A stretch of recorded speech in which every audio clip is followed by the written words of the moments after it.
I normally speak without notes, but because it's 5 minutes and 1 second, just bear with me while I get the notes here. I'm starting the clock, Peter. Start the clock, please. Good evening, I am Peter Cook. I'm author of 4 books on Brexit in Europe, which means I'm a public nuisance, really. I'm a Brexit fundamentalist insofar as I believe the only good Brexit is a dead Brexit. I wasn't expecting applause, but okay. But we are in an area where perhaps that isn't universally so. It's the place where we have some infamous Brexit supporters, such as Dr. Liam Fox and Jacob Rees-Mogg next door. Where are they now, is the question. Jacob's on reality TV, presumably trying to sell us cheap training shoes and hormone-infested beef. But anyway, we'll leave that alone. I want to begin by actually saying that Sadik is doing a fantastic job here in North Somerset, particularly the NHS and everything else he's doing, and he hasn't paid me for that yet at all. Clearing up the mess of 14 years of austerity on steroids, industrial scale lies and Brexit carnage. However, his boss, I have less good words for at the moment, sorry about that. Mr Starmer is still trying to honour the fantasy notion of making Brexit work. I'm here to briefly explain why Brexit hasn't worked, why it's not working, and why it can never work. In the book I wrote, Reboot Britain, Rejoin the EU, I examine the impact of Brexit right across the so-called steeple factors, the economic, the social, environmental, all of that. This evening I'm going to give you a briefest overview. Economics first. We're losing 100 billion every year through Brexit and 40 billion of taxes. That's a lot. Now, if you're doing the maths, like Rishi Sunak recommended we learn maths, this is far in excess of the 1.2 billion winter heating fiasco. It's the cost of social care and the recent car crash over Pitt. Did I just say that? I did. I'm glad you sorted that out. I'm glad you're sorting that out. That's really good. It's predicted by the end of this Parliament that everyone will feel better off by minus 1%. That may be adjusted after today by a tiny amount.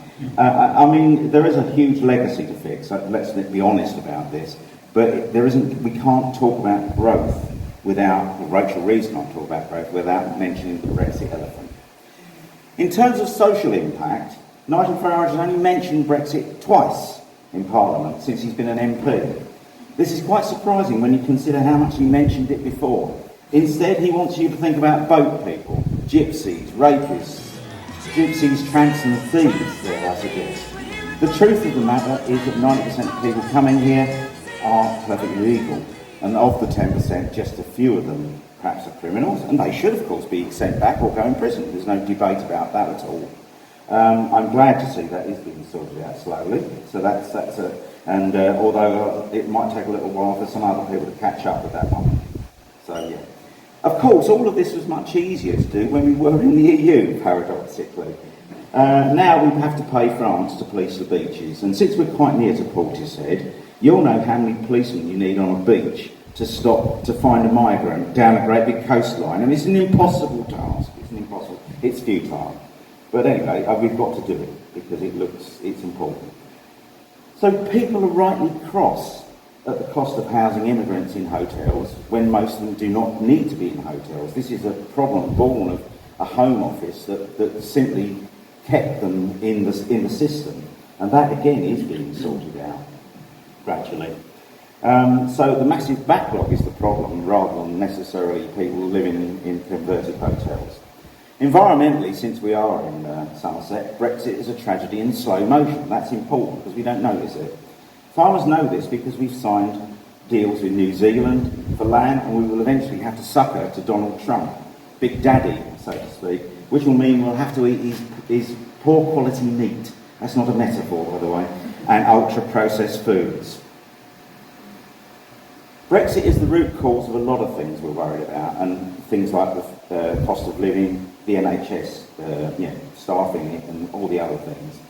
At least most of these have at least one foot in Brexit. Some of them indeed are exacerbated by COVID and Ukraine, but most of them have at least one foot in Brexit as a root cause. Mr Starmer says he's here to fix the fundamentals. I believe him. Therefore, he must confront the Brexit elephant in the room somehow, in more ways than just little ways. He has said he won't break the Brexit red lines. Fundamentally, this is untrue. He has already done it. Gibraltar is one. The Gibraltar reset means that Gibraltar becomes in Schengen and part of the EU single market. Northern Ireland, the same. It's in the EU single market. People in Northern Ireland can travel to Ireland, which means they're part of the EU. So they have freedom of movement. And the Product Regulation and Metrology Bill. Who's heard of that?